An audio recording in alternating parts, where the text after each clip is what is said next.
Bienvenue dans l'analyse complète et détaillée du chapitre 1141 de One Piece.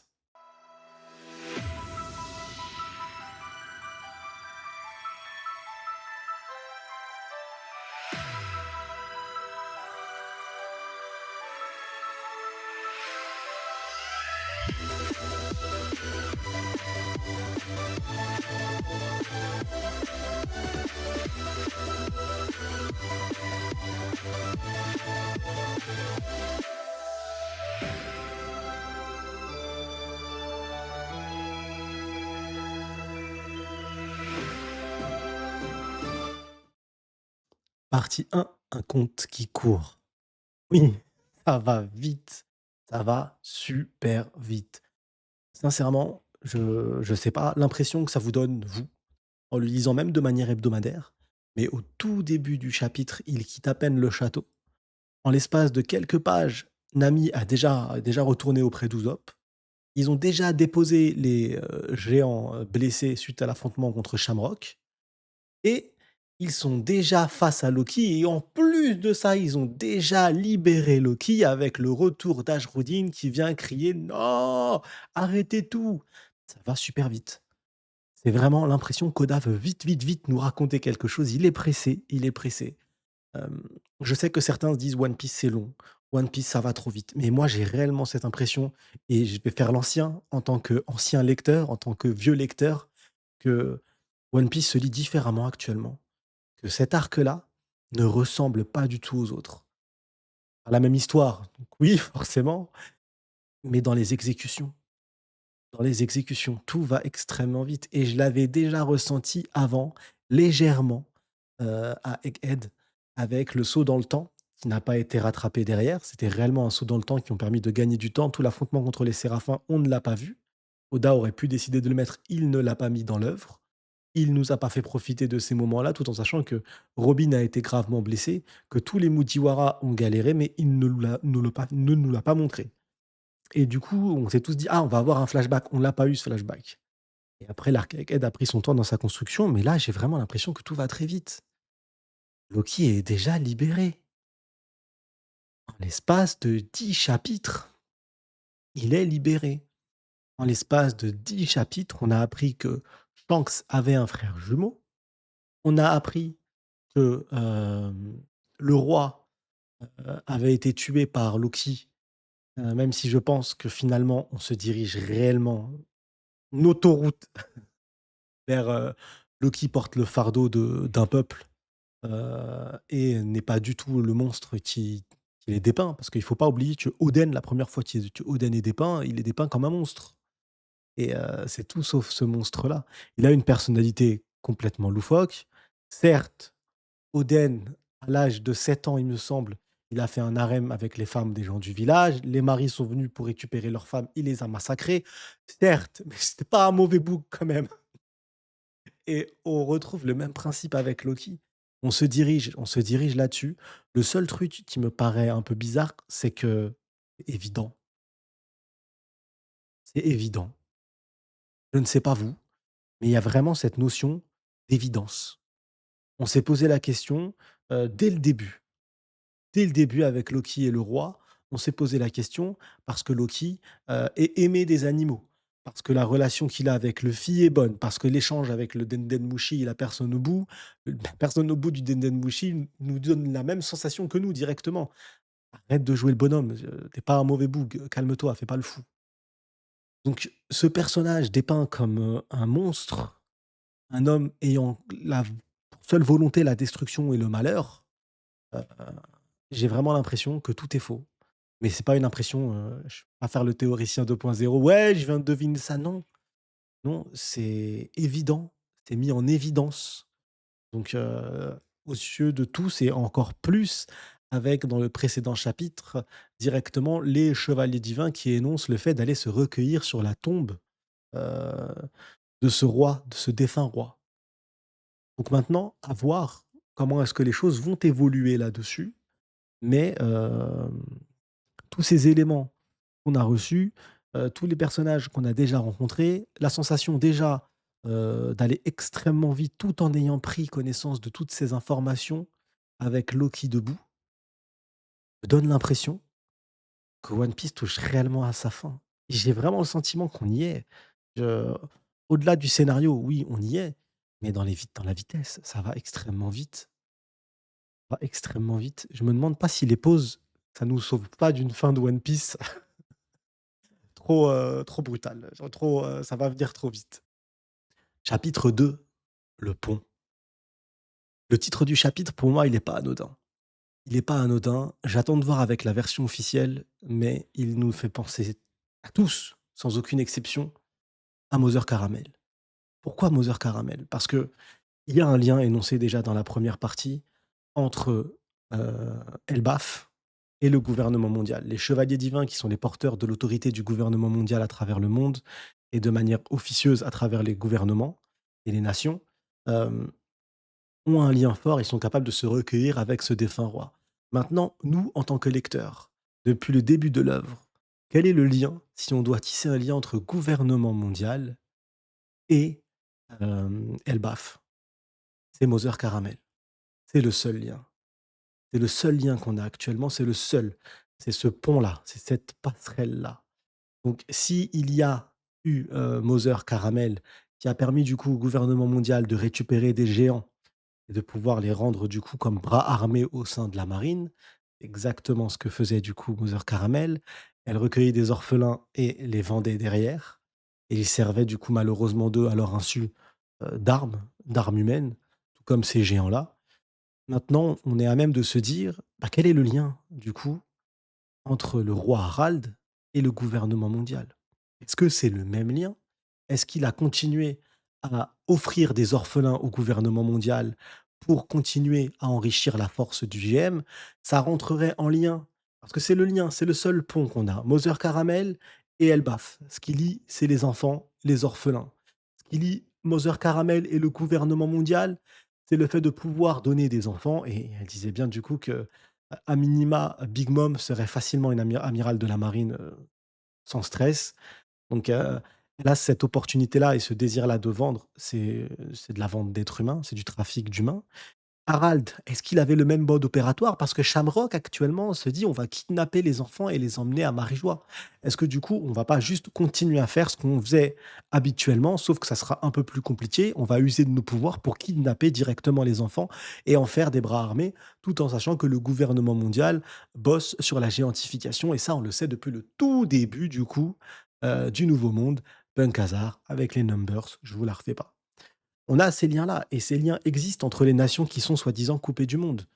On n'oublie pas que Orochi, à Wano Kuni, Wano qui était censé être une nation coupée du monde, était en communication directe avec le gouvernement mondial via le CP sur, de la vente d'armes. Donc du coup, on est sur le même schéma. Le gouvernement mondial, a des contacts partout, même dans les nations dites fermées. À Wano, c'était Kaido et Orochi. Vente de numbers, vente d'armes et à la fin, Orochi demandait même des navires de guerre en disant: «J'ai rien à craindre, j'ai Kaido avec moi, vous me faites pas peur». Et là, actuellement, à Harald, pourquoi le gouvernement mondial irait à Elbaf? À Elbaf, à notre connaissance, on n'a pas d'armes sophistiquées. Ils n'ont pas d'usine d'armes sophistiquées. Les seules choses qui caractérisent Elbaf, ce sont les géants eux-mêmes, donc leurs forces eux-mêmes et donc ça rendrait crédible l'intérêt du gouvernement mondial pour Elbaf et le lien qu'il pourrait y avoir entre Harald et le gouvernement mondial. Et du coup, le plan de Shamrock prendrait tout sens. Je sais pas si ça se dit prendrait tout sens, mais prendrait tout sens quand même. Donc ce pont et cette passerelle, on l'a. D'où le titre actuellement, qui pour moi fait référence à Mother Caramel.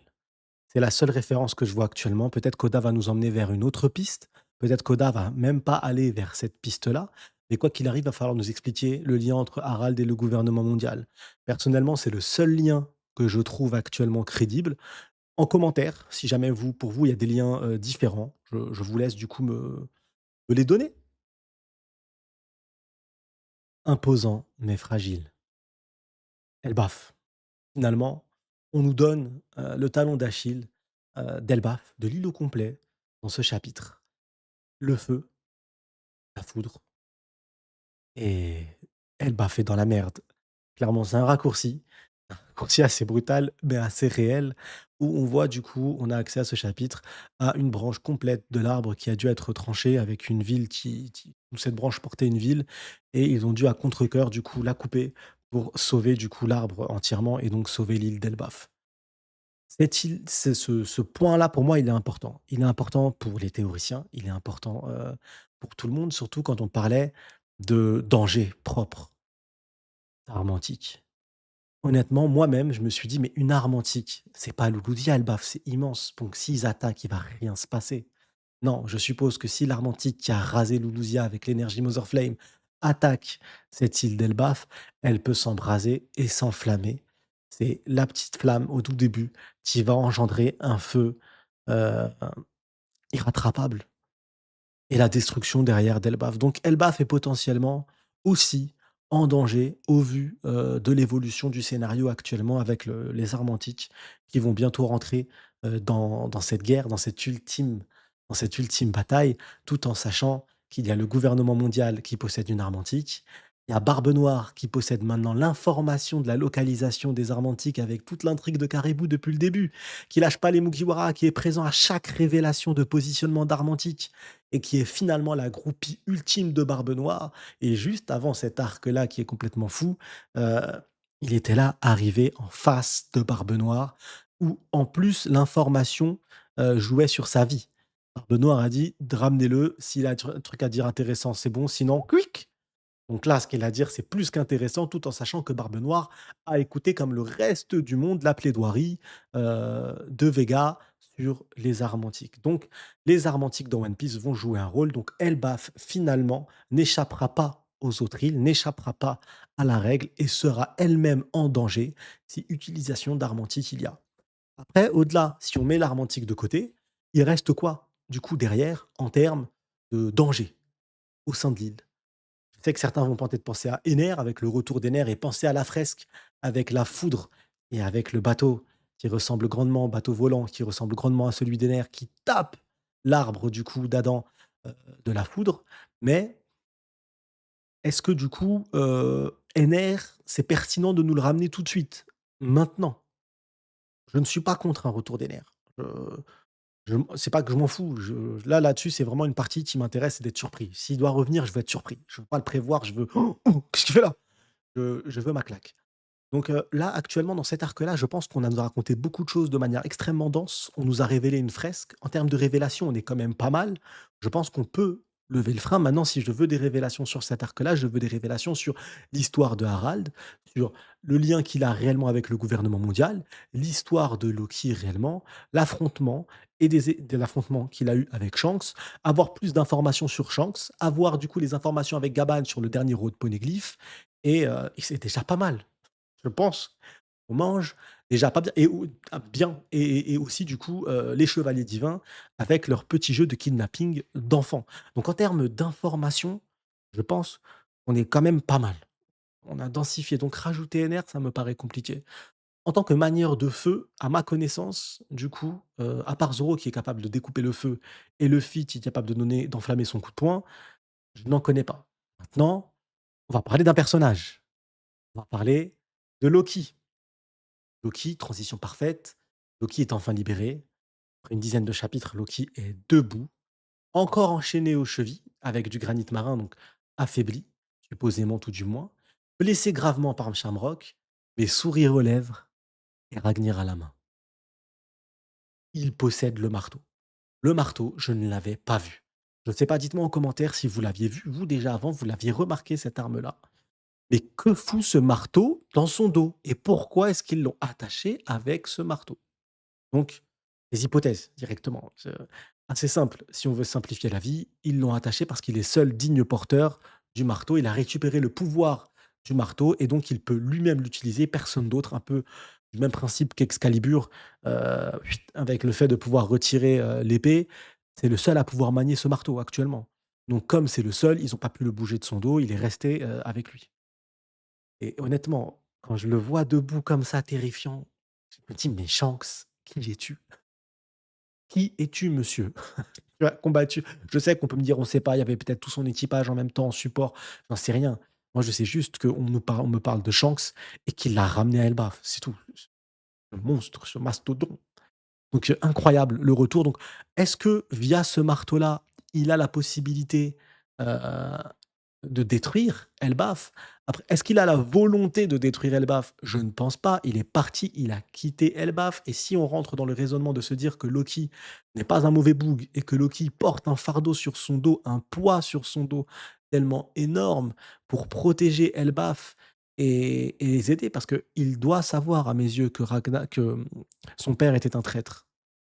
Ou que son père, tout du moins, a trahi la cause. Volontairement, involontairement, on va voir comment Oda va nous conter l'histoire, mais qu'il a trahi les siens. Il a trahi les siens car il collaborait directement avec les chevaliers divins, donc il collaborait avec le gouvernement mondial. Cette trahison-là, sur un roi aimé de tous, elle est dure à encaisser, elle est forte et surtout elle entraînerait derrière des conséquences gravissimes. On repartirait sur Warland. Ce qui est marrant, c'est que il est la caractérisation de ce Warland, de cet univers de la guerre. Il veut c'est un dieu Nika destructeur pour lui. Pour lui, c'est lui le Joy Boy, c'est lui, il va tout fracasser, mais la version destructrice de celle-ci. Un peu comme dans la fresque, on nous dit que le dieu soleil, du coup, a propagé la guerre. Hem, du coup, Joy Boy, a eu cette image-là durant le siècle oublié. Il veut porter cette image-là de destructeur, de combattant, mais j'ai le sentiment qu'il veut préserver du coup, la nouvelle génération, qu'il veut préserver les géants de cette guerre. Il est parti, à notre connaissance à nous, seul pour détruire le monde, ravager le monde. Il n'a pas emboucané, l'intégralité des géants, à le suivre, à notre connaissance à nous. Peut-être que c'est le cas, on va le voir, mais à l'instant T, non. Donc maintenant, à voir. Et si on doit revenir sur le marteau, on peut se poser des questions. Est-ce que le marteau a mangé un fruit du démon? Et dans One Piece. On est dans One Piece et pour moi, dans One Piece, maintenant, la magie en tant que telle n'existe pas réellement. Tout est explicable par la science. Est-ce que ce fruit du démon-là est un trésor, du coup, d'Elbaf? Est-ce qu'il a des caractéristiques propres liées à un fruit du démon? Est-ce que c'est Loki qui a réellement mangé un fruit du démon et que ce n'est pas, du coup, Ragnir, le trésor de la nation et c'est un autre fruit qu'il a mangé? On se rappelle des traces de griffures qu'on a vues grave viril.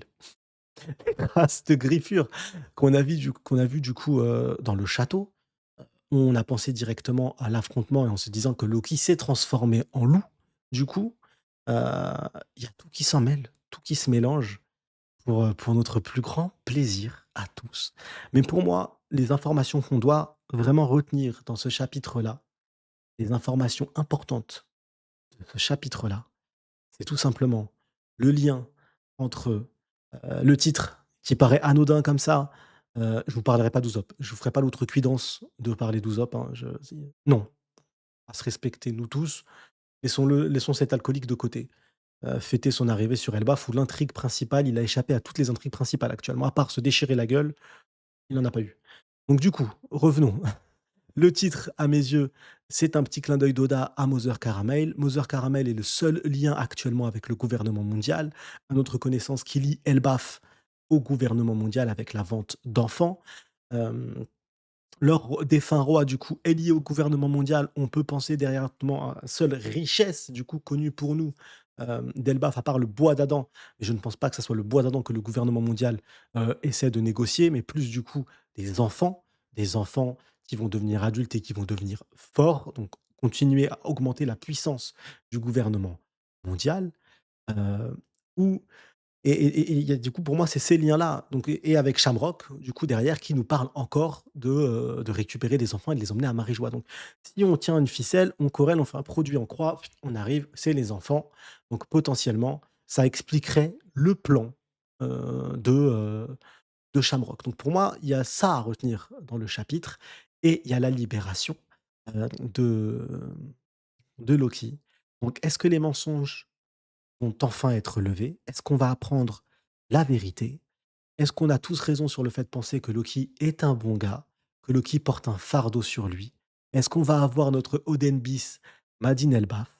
Je laisse Oda nous régaler dès la semaine prochaine et on se retrouve du coup pour la react et la review du chapitre prochain. Prenez soin de vous et à bientôt. Faut que je trouve une phrase d'accroche. Comment commentaire une phrase cool? Je c'est éclaté au sol de finir ces vidéos comme ça.